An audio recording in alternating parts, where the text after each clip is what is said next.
Pag nibus na natin, ready na yan. So, luto na or gawa na ang ating ensaladang pork.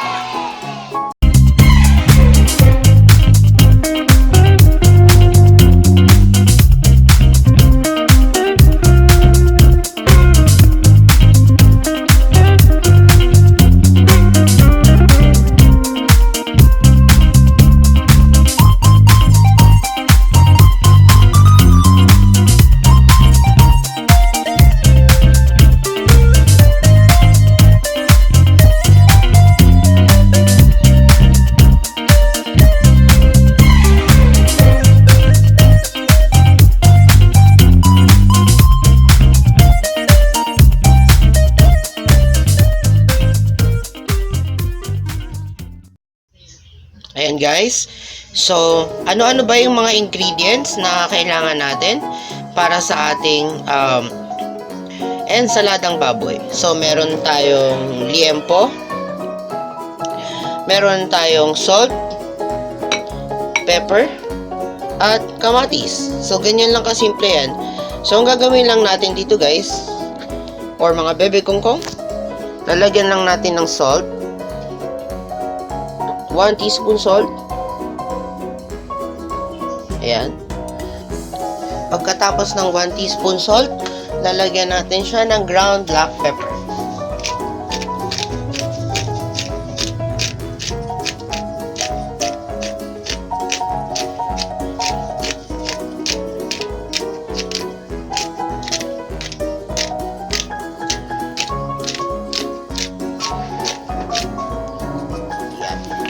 Actually guys, dagdagan pa natin ng konti pang salt. So mga siguro half teaspoon pa.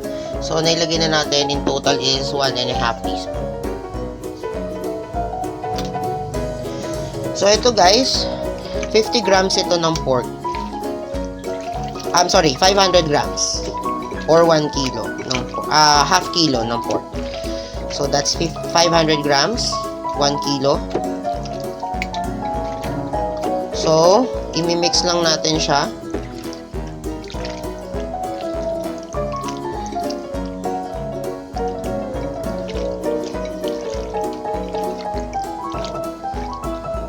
Yan. And then, i-marinate lang natin siya ng konti. So, pakita ko sa inyo kung paano i-prepare naman yung ating kamatis. Alright, so pag-prepare ng kamatis, hihiwain lang natin siya ng maliliit or maninipis. So, paano yung gagawin lang natin?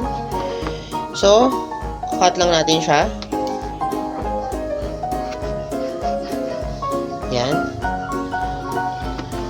Hindi na natin tatanggalin tong mata or eye. Nandiyan na yan. Pag na-cut na natin siya into half, hihiwain lang natin siya ng maninipis.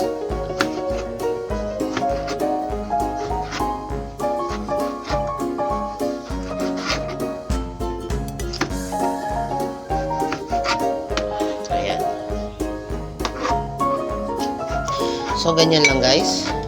Ganyan lang mga bebe kongkong.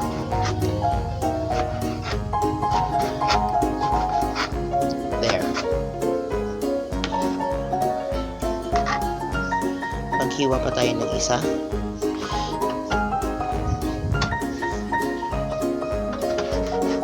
Ayan.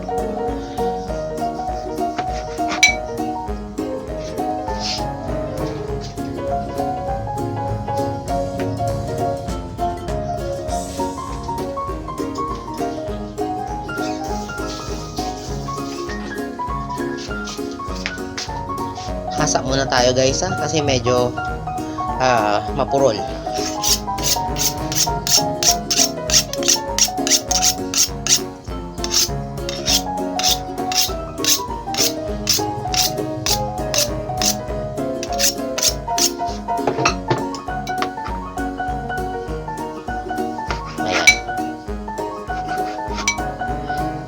Mas maganda guys kung matalas yung kutsilyo ninyo kasi mas less yung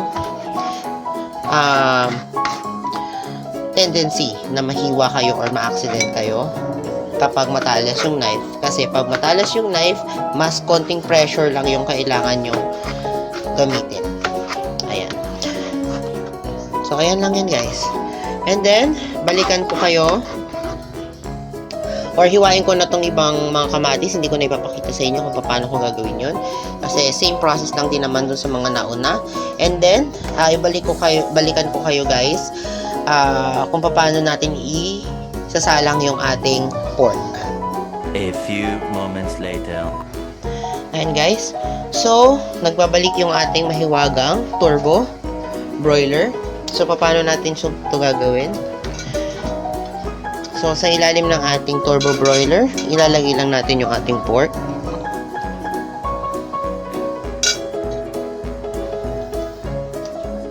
Gamit yung pinakamababang rack ng ating turbo broiler. Ayan. So, napapansin nyo guys, ang ginagawa ko is against, ito yung grid, pag ganyan yung grid ng turbo. So, pag gano'n natin ilalagay yung pork. Or yung ating liempo.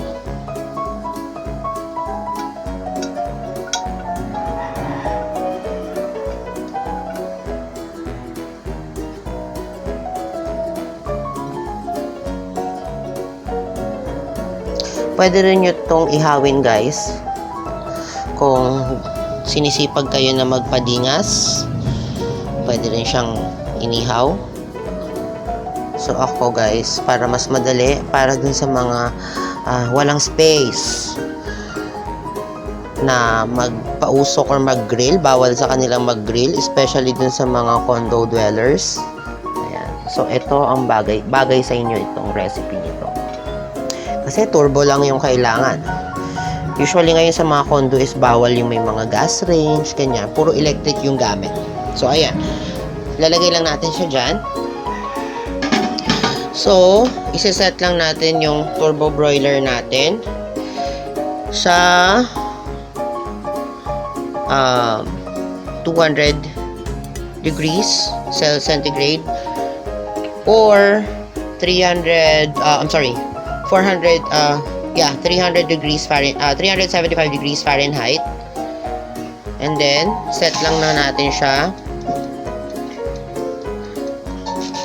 ng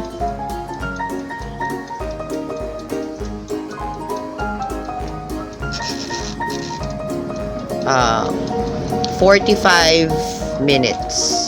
Yan. After 45 minutes, luto na yan. Balikan ko kayo guys after 45 minutes. A few moments later.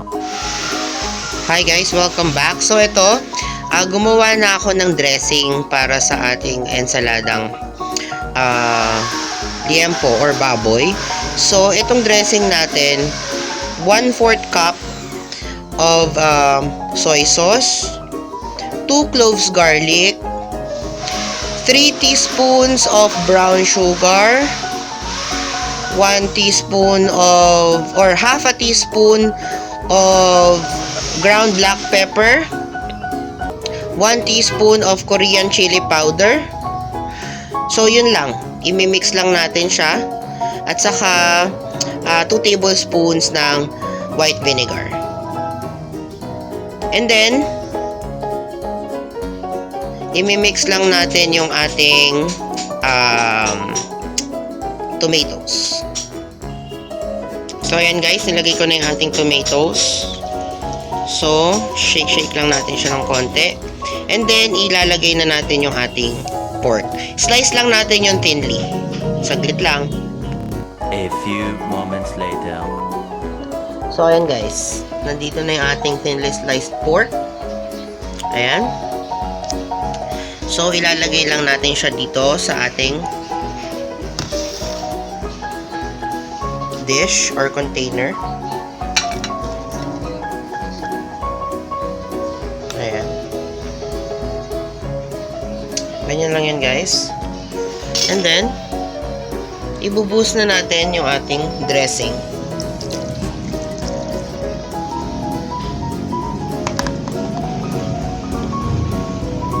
Okay.